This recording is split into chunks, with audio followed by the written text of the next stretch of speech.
Going to eviction court as a landlord or as a property owner, it can be scary. So I'm going to tell you a few things on what I've learned, and hopefully this will be helpful for you. I have found that you talk less and you listen more. The judge is really just going to listen to both parties, and because you're taking the resident, the non-paying resident, to court, you are going to talk last. So they're always going to ask the resident their side of the story. So you can sit back, stay quiet, let them do their thing. I have found that the residents like to dig their hole. They're going to keep talking about all these things that don't really matter to the judge, and it's going to kind of frustrate the judge. And I've even seen where the judge has said to the resident, we're not here for that. We're here for your non-payment of rent. And the resident just keeps going and over talks the judge. So I let the resident just kind of dig their own hole. I am there to just basically get possession of the property. I am there with a contract that says, this person has not paid. I need possession. That's all we're here for. The more yes, Your Honor, no, Your Honor, I think that shows respect in the courtroom. You don't have to go off on a big story. If the judge says to you, how much does the resident owe? Have that ledger in front of you, printed, ready to give to the bailiff if in fact the judge wants to see it. 9 out of 10 times, they're just going to ask you what the total amount is, and then they look over to the resident and they say, is that approximately how much you owe, May and June's rent or whatever it is? And most of the time the resident is like, yeah, that sounds about right. Or they might say, oh, it's a little bit wrong because of late fees and this, whatever. The judge just wants to make sure it's pretty much accurate, and he'll get the buy-in from both parties. So again, like the Hamilton musical, talk less, listen more. I also find that you're going to end up more than likely hearing 2 or 3 cases minimum before your case is called. That has been invaluable to me as a property manager. I have learned more on other people's court cases than I've learned on our own court cases for McKenna Property Management.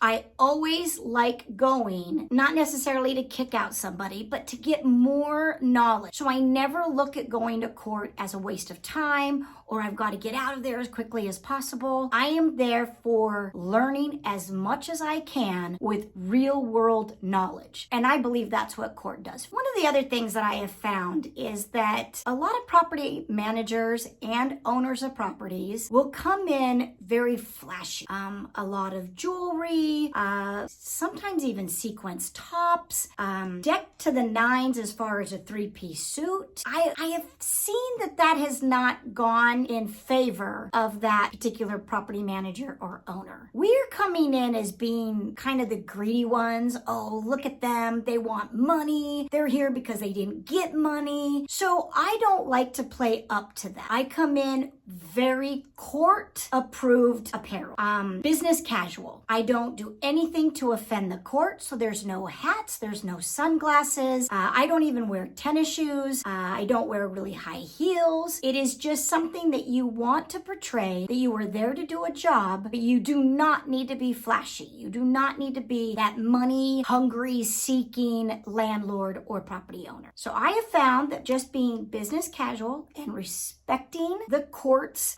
dress code has helped me out a lot. The other thing that you learn when you go to court so often, you've got to turn off your phone. I was a culprit of this. I put my phone on silent. I didn't think the vibrating was a big noise, but for whatever reason, at the time that phone, my phone, started vibrating, it was so loud in the courtroom, and the bailiff looked at me with daggers. And then you're fumbling to try and get the phone to go to voicemail or to stop or whatever.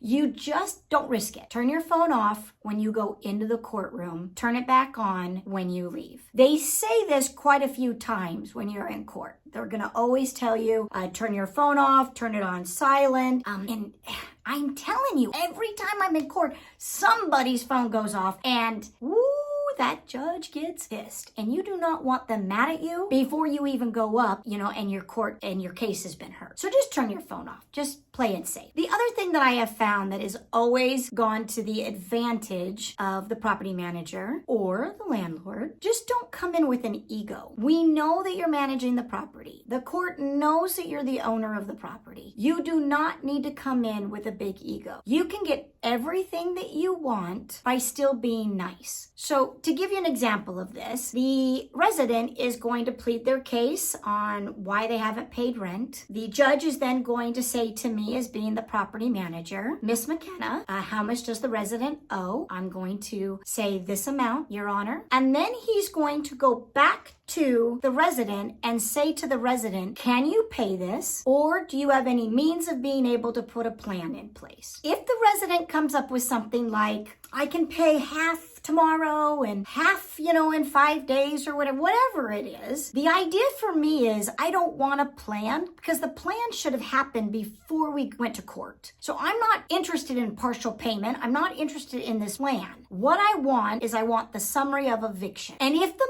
money comes in before the eviction happens, then my owner might be okay accepting all the funds and the late fees and they won't get kicked out of the property. But I want that summary of eviction before I leave the courtroom. So then the judge will listen to whatever the resident says, and then he will look at me and he will say, Miss McKenna, is your owner open to a plan? And I just very nicely say, Your Honor, I know that it's going to take a little while before the eviction happens. So if the resident is able to pay all the back rent and the late fees that are owed, I'm sure my owner will be fine accepting all of those funds as long as it's everything in full and we won't have to proceed with the eviction. But in order to make sure we get possession, I do think that we should look to a summary of eviction and then have an actual date in place so that the resident knows the target date so that they understand that this needs to be paid by this date or they're going to be kicked out. And I don't even usually need to get into that whole story. What I usually just have to say is, Your Honor, we're really a couple months behind in rent. We're here today because we need possession of the property. Period. I don't usually have to say another word because then the judge will say to the resident, well, how quickly can you get the funds? How quickly can you move out? And then the resident says what they want to say. And the judge in Nevada can only give up to 10 days for a stay. That's the longest they can give. So if the judge feels like the resident is working on getting something resolved, then the judge is going to say, you know what? I'm going to do a stay for 10 days, but I'm still going to grant the summary of eviction. If you can pay all the funds to McKenna Property Management by 10 days from today, then they can rescind the eviction and the eviction can come off your record. And that's great because all I really needed was the summary of eviction granted by the judge.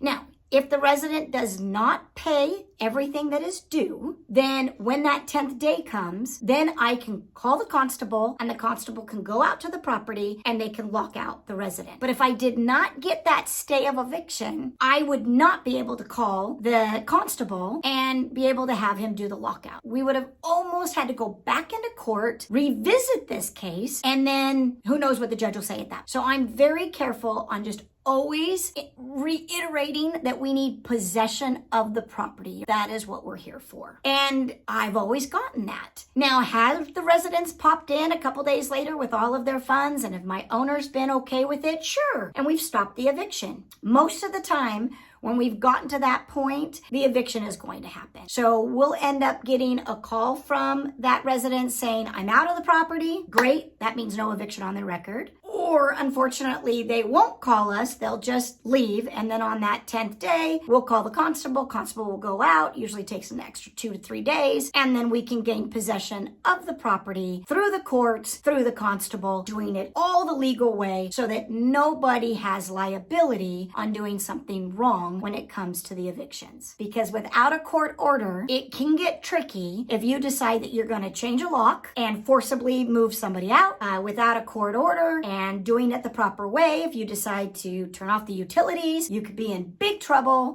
So there's a lot of things that you want to follow. And the big thing about eviction court is you want to get the summary of eviction from the judge. You want the judge to grant you that summary of eviction. So hopefully I've given you some good hints when it comes to Las Vegas, North Las Vegas, or Henderson's eviction courts. And you can always reach out to McKenna Property Management if you have any other additional concerns or questions. We've been doing this for quite a while and we're happy to help.